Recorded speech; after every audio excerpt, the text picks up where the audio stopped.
name is Rachel Musson. I'm a saxophone player, improviser. I'm currently based in London, where I've been for quite a long time, actually, probably about 28 years or something.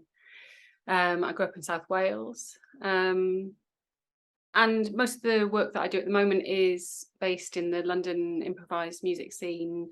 There are lots of little venues kind of dotted around the place, and there's a kind of a real community of people who kind of get together and play together and evolve together, which I find really inspiring. So that's kind of where my work sits at the moment. I'm playing at Newcastle with a band called Shifa, and that's with Pat Thomas, wonderful piano player, and Mark Sanders. It's a collaborative band. It's a collective rather than a kind of a project that's run by me. The three of us are kind of equals, improvising in that band. So in a way, it kind of takes that spirit of the London improv scene. Although Mark is definitely based in Birmingham and Pat's in Oxford, but it's that kind of, you know, this small community that exists in the UK. We kind of take that spirit of arriving on stage, not knowing what we're going to do, and then off we go on a bit of an adventure that evening, and the music evolves in the moment, in the situation that we're in, with the audience present. So it feels like a kind of an event that would never happen again, you know, every time we play. But yeah, I think we played in February in the Mac, opposite Kaya Draxler, piano player. So this isn't the first time, but it is one of the first times we've been back together since COVID. And the two albums we've done before they've both been live performances. And so this performance also will be a live recording. And I think there's something about that kind of the little bit of extra pressure of doing a live recording that we all kind of really enjoy. There's no kind of, you know, edits or retakes, or it's just kind of like bang, off you go. And that seems to suit us as a band. We got together. I've been playing with Mark quite a lot. We've had a sort of long-standing relationship musically, where we've played in different ensembles, and we decided that we wanted to play with Pat, and gave it a go, and it just felt really comfortable. I think Mark and I have been kind of trying different things out and trying to find a kind of vehicle that really works for us, and the addition of Pat just seemed to kind of bring the whole thing together in a way that, yeah, we thought we really want to kind of keep going with this. So that's how it evolved, and Pat named it. Pat came up with the name Shifa, which apparently in Arabic means healing. And would you say there's a particular approach you take to improvisation? I don't know if it's in this particular group, but I don't know if it's something you talk about what you're going to do beforehand, or if it's just really just go for it. It is actually really just go for it. I think we all have a background in free jazz, although a lot more in there as well.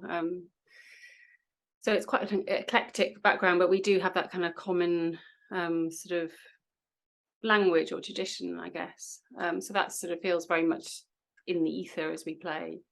What I really like is Pat has this tendency to kind of worry away at things and loop and evolve and sort of stretch and move. And I think that I really feel that suits the way that I play. And then Mark has this sort of beautiful kind of overarching long form improvisation. And I think there's just something about the way that our time scales are different, but it's like they're all kind of represented in the trio, that somehow it kind of creates a canvas that we can kind of work with somehow. I'd be interested in relating Shifa to a couple other major projects you've done in the last couple of years. Your solo album, Dream Sing, and also I Went This Way, an ensemble work, which had maybe more kind of pre-composed elements and also text worked into it as well. So yeah, very contrasting projects, but all really wonderful. Yeah, well, thank you. Yeah, I Went This Way was a kind of collaboration with Mark. We kind of talked through it. Tony Dudley Evans came up with majority of the ensemble because he commissioned the project. And And so it was his idea that Mark and I could maybe work on a sort of larger piece together. And so I mostly composed the work, but I was really inspired by Mark's project, where he's also got Debbie, his sister, and he's also worked with Elaine Mitchener reciting James Baldwin texts with music. So I kind of really liked that format. And I wanted to use Debbie. I really like the way that she performs and recites work. And so then, when we came to rehearsals, Mark was kind of really inputting in terms of the way that the music then evolved within the rehearsal. So there's definitely that kind of link with Mark Sanders in that project. And then the solo album, everything also, I should say, is released on 577 Records, and they've been really supportive and really instrumental in the work that I've been putting out. And it was 577 Records' idea to put out a solo album, so I kind of went with that. And I find it a challenge, actually, playing solo. It's a completely different experience to, say, playing with Pat and Mark. And I think the solo record is almost like a kind of an echo of the Nanette, in a sense, where it's like the opposite, but it also takes some of the material of the Nanette and sort of reworks it in a solo situation. And I don't know, in answer to your question of where the Shifa project stands in terms of that, I think those two are kind of more structured, composed frameworks, whereas Shifa is literally just the kind of I don't know, thinking kind of more volcanic, improvised music that kind of happens in the cracks in those two projects. So is there anything else in the works just now? Well, yeah, there is actually.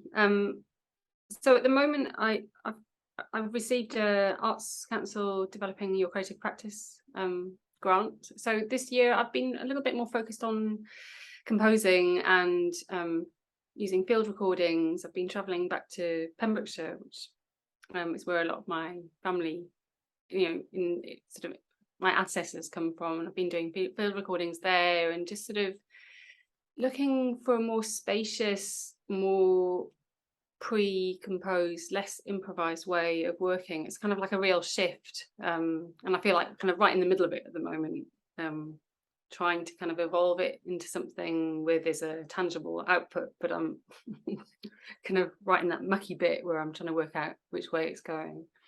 I'm not sure if I've actually been to that festival, but I've played Sage through other things that Wesley and also it was like a room above a pub that both concerts and Paul Bream and Wesley had organised. And yeah, I really like Newcastle. I kind of wish it was closer, but I think it probably wouldn't be Newcastle if it was, if you know what I mean. It seems to have like a real sort of sense of its identity in a sort of hub in an area. I think just because it's so far from London, it's kind of quite an adventure to visit.